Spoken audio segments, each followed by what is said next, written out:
Worse than magic. Yeah. When you think about it, it really is. In magic, when the magician pulls a rabbit out of the hat, at least you've got the magician. Right? But on atheism, the universe just popped into being uncaused out of absolutely nothing. Hey friend, in this brief video, we are going to break down William Lane Craig's statement that you just heard about atheists believing in magic. And we're also going to compare that to the counterclaim that atheists say we believe in magic. It's quite interesting when you make the comparison. Hi, my name is Todd, and welcome to Mission Millennial Z Alpha Generations, where we share the other side of the creation story with today's youth. So let's get right into the video now and play the whole thing, which is only a little bit longer, but we need to analyze it and break it down so you can understand what he's trying to say. Worse than magic. Yeah. When you think about it, it really is. In magic, when the magician pulls a rabbit out of the hat, at least you've got the magician. Right? But on atheism, the universe just popped into being uncaused out of absolutely nothing. So if you do not believe in magic, you should resist any kind of attempt to deny the argument by rejecting the first premise, because then you're believing something worse than magic. Okay, so when Craig says when they deny the first premise, what did he mean? What's he referring to? Well, what he's referring to is the cosmological argument for God's existence, more particularly the Kalam cosmological argument for God's existence, an argument Craig has been using for decades. And you can know exactly, if you're going to debate Craig, you can know exactly what he's going to say because he repeats it every time. And I've yet to see anyone actually refute it. So what is the Kalam cosmological argument? Let's take a quick look at it, and then I'll explain to you. You'll understand the video a little better. The cosmological argument starts like this. Major premise: everything that begins to exist has a cause. Minor premise: the universe began to exist. Conclusion: therefore, the universe has a cause.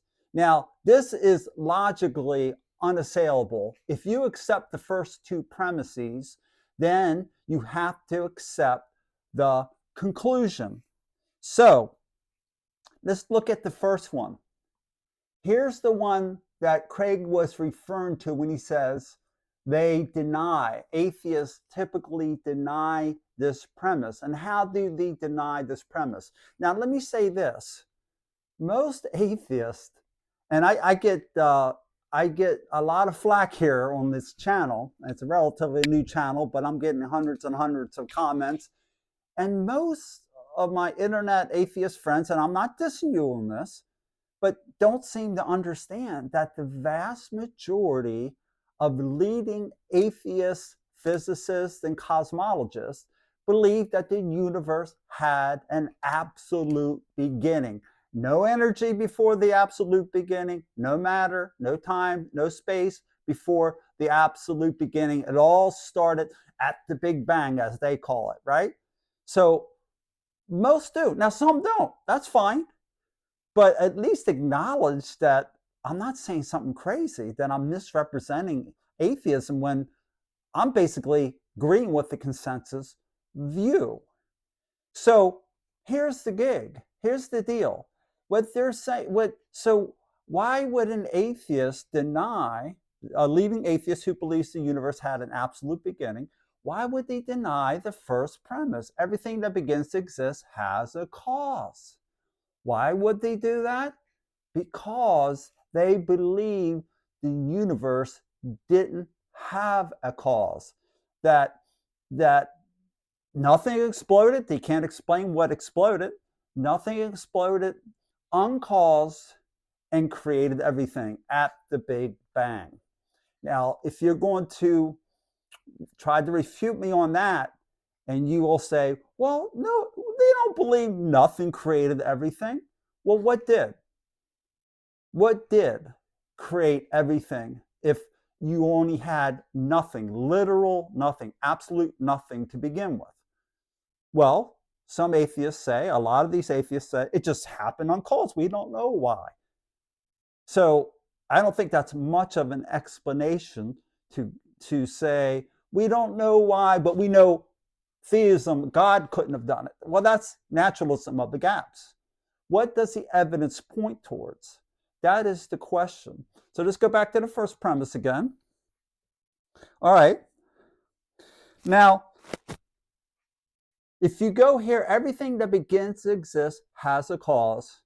And atheists have to attack the first premise. Because if they believe the universe has a cause, and they believe the universe began to exist, then they would be trapped into the conclusion, therefore the universe has a cause. And since the universe, nature, can't cause itself, its cause must be outside of nature. And this is precisely the argument that William Lane Craig makes in his debate. Now, on my website, I have 2 of his 5-minute videos. It's really worthwhile listening to these videos. And I'll post the links to these 2 5-minute videos. The first one is the Cosmological Argument, which is what Craig was initially talking about in his first video that I played at the beginning, at the outset here, right? The Cosmological Argument for God's existence, which we just went over, the bare bones of it. So that's 4.5 minutes. It's worth your time. And if you're going to try to refute this, please watch it first, okay? It's not a lot. I know people send me videos. Some of them are so long, like hours. Like, yeah, I can't get to all these, you know?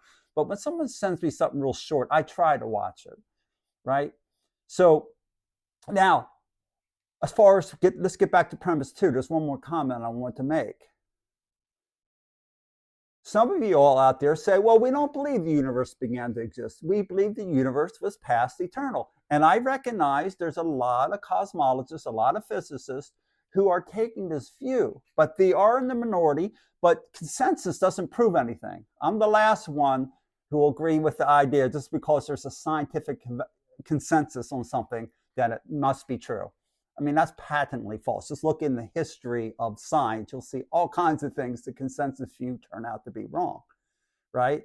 So I know some of y'all will say, hey, we don't believe the universe had a beginning. It was past eternal. Well, Craig deals with that too. He has what's called the Leibnizian Contingency Argument. Now, that's a 5-minute video, and that's worth watching. And basically, I'm not going to go over here, but the one statement that you can't assail is this, that everything that exists has an explanation of its existence, either by the necessity of its own nature or in an external cause. And that's how he starts off the Leibnizian cosmological argument. It's another type of variation of Christian apologetics that you should look into. It's a 5-minute video. I'll leave that link in the description also. So anyway, let's get back to this in closing. Therefore, the universe has a cause. Now, if just for you to consider, if the universe, and I know I'm repeating myself, but I want to end on something that you can latch onto, and if you're going to try to refute me, fine, but at least deal with this. Nature, if nature is all there is, and nature is not past eternal, then it could not have brought itself into existence. It could not have created itself. That calls out for a supernatural creator, something outside the time and space and material continuum, something outside of that, right? That's what that begs. It begs that particular thing. It begs for a external creator, a supernatural creator, one who is self-existent, who exists by the necessity of his own nature. So anyway, watch those 2 videos, then you'll understand fully what he was trying to say about the magic. because really we get, I see not often, but fairly frequently, I see this thing about magic. Well, you must believe in magic. Well, you believe more magic than I do, that nothing created everything. A magician without a rabbit being pulled out of the hat, to use Craig's analogy, without a magician. What has more explanatory power, by the way? Santa Claus, which is the caricature that you guys try to put on us. Santa Claus, you guys believe in Santa Claus, the Easter Bunny, the Tooth Fairy, these caricatures that you put on us. Well, I'll wear it for now.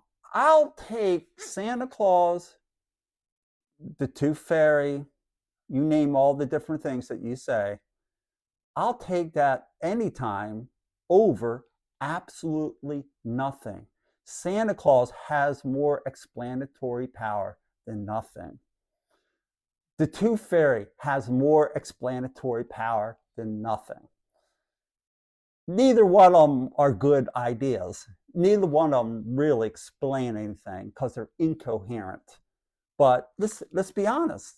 If you got nothing and I at least got some, I'm putting forth some idea. At least I have an idea. You have nothing. Just think about that.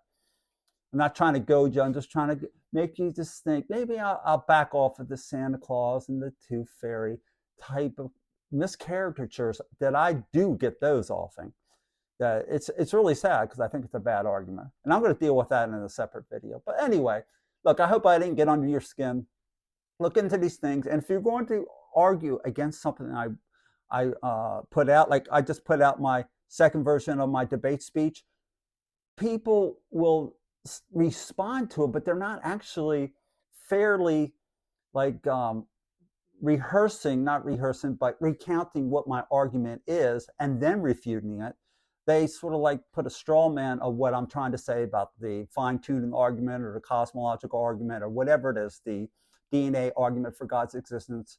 They're not actually answering my arguments. And I'm dealing with some comments today like that you're not really fairly repeating what I'm saying, then refuting it. So you're actually refuting what I'm saying. You're actually refuting the substance of what I'm saying. I'm all ears. If you have something that contradicts what I say, I'm all ears, and I feel obligated to give an objective rebuttal. Do you feel obligated to give a objective rebuttal to what I'm saying? I hope you do. And I'm all ears if you do. So if you like this video, please hit the like button. And if you haven't subscribed, please subscribe and share this channel with others. We'll see you in the next video. Bye-bye.